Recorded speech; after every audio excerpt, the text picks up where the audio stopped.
every twist and turn, but summarize where we are this day. So after 5 weeks, the internet has come back. There has been a peace agreement with the Forces for Freedom of Change and a military council. Initially, that was celebrated in some parts of Sudan, but now, because the internet's been back, we're starting to get in our WhatsApp groups, via mobile phone data, the horrific graphic videos of exactly what happened on June the 3rd, what's been dubbed the Sudan Monday massacre, and that's led to a lot of anger, especially because the peace agreement doesn't really deal with the issue of justice for the martyrs, for accountability. Accountability at all. It doesn't talk about dismantling the rapid support forces who've been terrorizing the Sudanese people for the last 5 weeks, who committed many of these massacres, who were, in many people's opinion, were ordered to do so from the very top of the Sudanese military council. So it is problematic, and most of all, what's really disappointing for many people in Sudan and in the diaspora is the thing that people struggled for was majority civilian rule during this transitional period. Yet what we've got now can barely be described as that. So we have 5 civilian representatives on the Sovereign Council and 5 military representatives, and we have an 11th member who's meant to be decided by both. So if you call that a majority, that isn't what people gave their lives for. That isn't what women who led the revolution went out on the streets and risked their lives for. And that's where the disappointment lies. Tell us more about the women who led this revolution.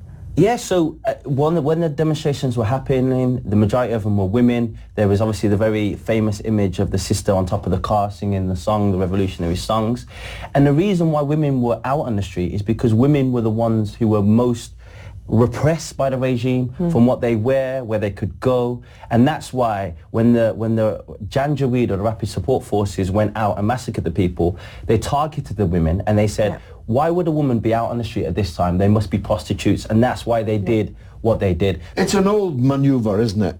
You're faced with a revolution, so the apparatus of the dictatorship just gets rid of the head man, throws him in jail, makes an example of him, although he hasn't actually yet been made an example of, while seeking to perpetuate themselves in power. That's what they're trying to do, isn't it? It is, and in any revolution you have a revolutionary moment that you have to grab, and I feel like that revolutionary moment was missed. So after Bashir went, there was Awad Ibn Auf, who was his vice president, who took the realm, and the people went out on the street and said, no way will we accept this guy who's clearly part of the old regime. Yet, when he stepped down, we brought in General Burhan, who was also part of the military apparatus, who was also part of the war in Darfur, the war in Yemen, and he brought with him Bashir's essential right-hand man in Darfur, General Mohammed Hamdan Dagalo, who's known as Hemeti. So what he's the leader of these so-called Janjaweed, isn't he? He is, and people say he's a real leader of the military council. Yeah, he's the power behind the throne. At least that's what many analysts have said. I mean, why should the military have any seats on this council at all? The military were the dictatorship. Yeah. It was their general who was the dictator for 30 years. Don't you have to sweep all of them away? I mean, you could argue that, because you couldn't imagine in Cuba, for example, Fidel and Che accepting parts of the Batista's army. I mean, it's absurd. It is absurd, but what I would say is we have an issue of security in Sudan, and we needed some sort of military representation. What I would have gone for is low-level military representation, not people that are implicated in war crimes, implicated in the old regime. Sure, junior officers is one thing. Yeah. Senior officers are, by definition, a part of the looting, murdering dictatorship that has been there for so long. Exactly, and we said we were going to learn from the Egyptian model. Yet I don't think we have learned the true lessons from the Egyptian model, because what we saw in Egypt was a period in which the deep state managed to maneuver itself and recreate itself. And I feel like it's ironic that in the Egyptian parliament they've just voted some legislation in which means that Sisi could run until 2030. And we do not want that same situation happening in Sudan. What are the forces at work on the opposition side? So we've had an issue of military elite in Sudan and civilian elite, and what we're hearing through the grapevine is that the civilian elites that are part of the Freedom for Forces and Change are accepting these compromises because they do not want to dismantle the whole system, which has basically kept them wealthy and rich for so long. If there was to be a true bottom-up revolution, similar to what happened in Venezuela, for example, they would be the ones that would suffer. So I don't want to name them for pragmatic reasons. We need unity at the moment, but I think people who are watching this show will know what I'm talking about. Your father is leader of the Communist Party in Sudan, which has it's one of the oldest communist parties in Africa, second, I think, only to Egypt. Is it playing a role, an important role, or even the leading role that it was set up to do? Actually, it's one of the reasons they've been pushing for this compromise, not because they think it's the right thing to do, but because of the terrain and the political climate. And they think, okay, at the moment, people are scared to leave their streets, the industries are suffering, we need to have some sort of stability and hope that another opportunity will arise where the people can take back power. Because at the moment, people are a bit fed up. The neighbours, and not just the near neighbours. Neighbours have always interfered in Sudan. Egypt has never really reconciled to losing Sudan at all, even though Sudan has divided in half by then. But neighbours are one thing. Your problem is your far neighbours. You've got Gulf countries, which have nothing to do with Sudan, have a very deep hand in this whole situation, don't they? They do. So for the viewers that don't know, Sudan provides the most foot soldiers for the Saudi-led war on Yemen. So it's imperative that not only the rapid support forces stay in power, but also Hemeti still stays part of the fold because he's so instrumental in the operation there. And what's actually very interesting is we hear that the Saudis and the Emiratis actually pushed the military council to reach this peace agreement because they don't actually care what actually happens within Sudan. They just don't want their guy, their right-hand man, to become so toxic that he has to disappear and go back into the obscurity. They want him to be part of the system. And what we've done with the peace agreement is continuation of him as a leader of the military council. His rapid support forces are still going to be in the streets of Khartoum, are still going to have a presence in Darfur. So I think that's my biggest obstacle. You're not going to have any sustainable peace without any justice. And how can you have justice without a truly independent investigation?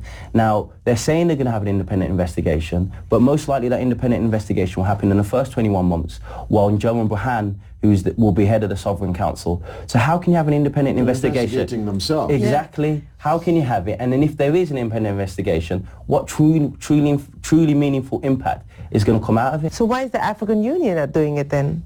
They'll have observers to observe the investigation. But the problem remains the same.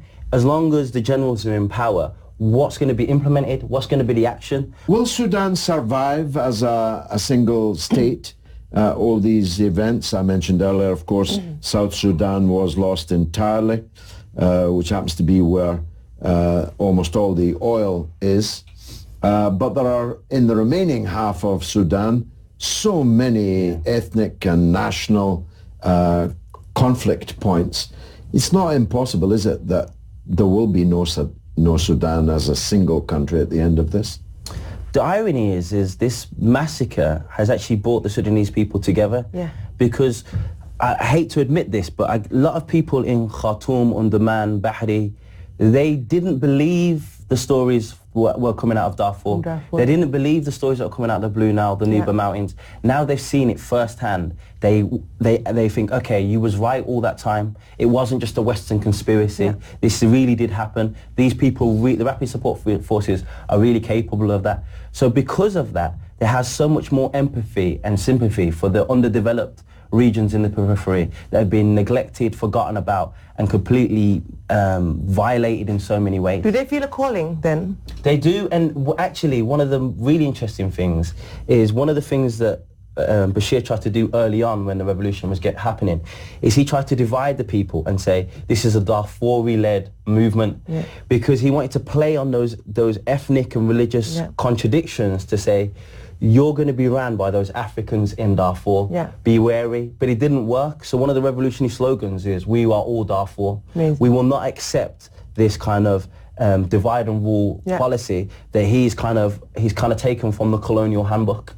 Wow. Bashir was a part of the Muslim Brotherhood.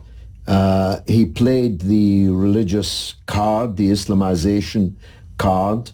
That was one of the causes of the tensions, both with what is now South Sudan and, of course, other so-called African regions.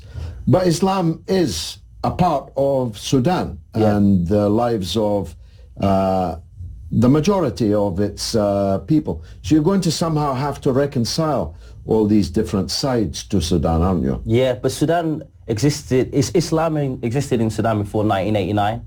And this is what people say, Islam ma'ana al-layla. You didn't teach us Islam. Yeah. We know Islam.